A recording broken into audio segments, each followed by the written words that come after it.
So I'm watching the Kingdom anime from start to finish for the very first time, and I am halfway through the Sanyou Campaign arc. It is freaking epic. Here's some of my favorite moments. Episode 11. Sei said it's up for Ryufui. Bro immediately starts aura farming as soon as he's told that Ryufui messed up. The sad thing though is Sei can't even put anything on his mama because she ain't nothing. She's trash. Later in the episode, we meet yet another 300-man commander in the same generation as Shin, the captain of the Gakukai unit. It's cool because he's a little more chill with Shin, which I like. Why Ohon gotta be asshole? Near the end of the episode, a lovely Shin and Kyokai moment. Kyokai is being her usual meticulous self, maintaining her sword. Shin is being his carefree self, skinny dipping in the lake. Then the most hilarious thing happens. Shin forgets that he's completely naked when he tells Kyokai he wants to duel, which leads to her naturally being embarrassed. I love their chemistry, man.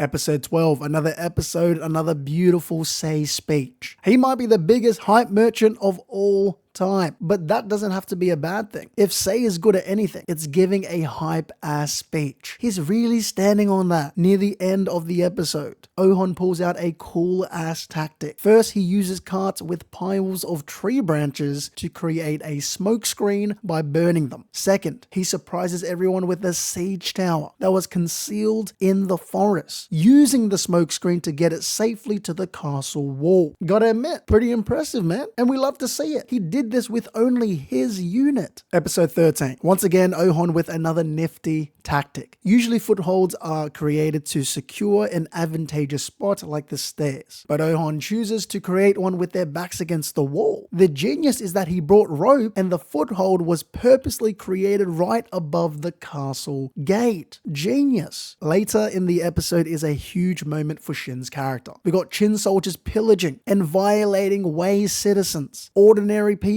but our boy Shin isn't having it. It's not that he doesn't know war isn't sunshine and rainbows. He does. Doesn't mean he's gonna let it slide. I don't know about y'all. I love that about Shin. He's a hero. Eventually, he fair enough crashes out, beating the crap out of everybody. He even cuts down a 1,000-man commander when he refuses to stop. That's not the great general of the heavens that he wants to become. Wow. Near the end of the episode, we get our first real look at Rempa. Before, it was only in stories and flashbacks. Now, before our very eyes, is Great General Rempa, formerly of Zhao's Three Great Heavens. Epic. It's like having another Oki, except he's the villain. He's the bad guy. He's the antagonist. Insane. Episode 14. Why am I not surprised? There needed to be a Rempa flashback before he entered the current war. The reason why he was exiled from Zhao was because he refused to serve the current king. What comes next is the definition of a negative difference, a no difference. Gakujo, with the task of bringing Rempa back to Zhao through force, is utterly outplayed. Wasn't even close. He is someone that does it for the love of the game. To Rempa, war is everything. So what, he's leaving home? He's not a franchise player. Later in the episode, we're introduced to Rempa's closest retainers. The fact that these guys are known as the Four Heavenly Kings is so tough. All of them having such a reputation and still being under Rempa means he must be so nasty. Near the end of the episode, Shin meets another 1,000-man commander by the name of Kakube. At first, I thought bro was another noble trying to put Shin down for being a former slave. He actually ended up being hella cool. He also used to be a slave, and he's actually been rooting for Shin this entire time. He even said to Shin to never let those asshole nobles beat him. So freaking cool, which is why Hara is so wrong and did us so dirty by killing him off literally a minute later. Episode 15. The man known as Rempa's spear, Rinko. The man capable of assassinating enemy commanders with ease. Rempa said to the Wei King, "Don't piss me off, bro. Are you doubting the spear I've thrown?" But Rempa said, "I bet. I'll tell you the evidence." Rinko was able to pierce through Oki's defense likened to an iron wall. So if he says he only needs 300, he only needs 300. Epic. 1,000-man commanders, heck, even generals. No one's safe. What an epic character. Near the end of the episode, Shin fights Rinko. For someone going up against a general, Shin's not doing bad. Rinko said he hasn't sparred this seriously in a while, and though it's faint, Shin already has the air of a general, the vibes of a general, dare I say, the aura of a general. I love it. Rinko gives Shin his flowers, saying he's tougher than any of the 1,000-man commanders he's been killing. Episode 16. Apparently, during the KO campaign, Oki visited Rempa, and that is where he was convinced to to join the current war. Watching Oki and Rimpa stare each other down was like watching 2016 LeBron James and Steph Curry. The tension was crazy. Like, there's respect, but at the same time, I'ma body you, I'ma crush you up, I'ma wet it in your face. Pause. These are the goats. Later in the episode, one of the most random but funniest things happens. Mogo, when he's nervous, has the habit of taking off all his armor, putting on rags, and pretending to be a foot soldier. What is up with that? I will say though, because of that, he got to have a really wholesome moment with Shin. So I'd say worth. Near the end of the episode, it was almost heartbreak. It was announced that only 2 people could be promoted to 1,000 man commander. First was Moten, and the last was not Shin, but Ohon. Heartbreaking. Only for Mogo, last second to suggest a 3rd promotion. The grandpa from last night was actually the commander-in-chief. So Shin gets his promotion, but only if he accepts a hefty price. The heads of 3 1,000 man commanders or 1 general. If not, he will be demoted 3 ranks, but our boy Shin ain't scared. Of course he accepts. He said if he fails, he'll start all over again from 1 as a foot soldier. He puts the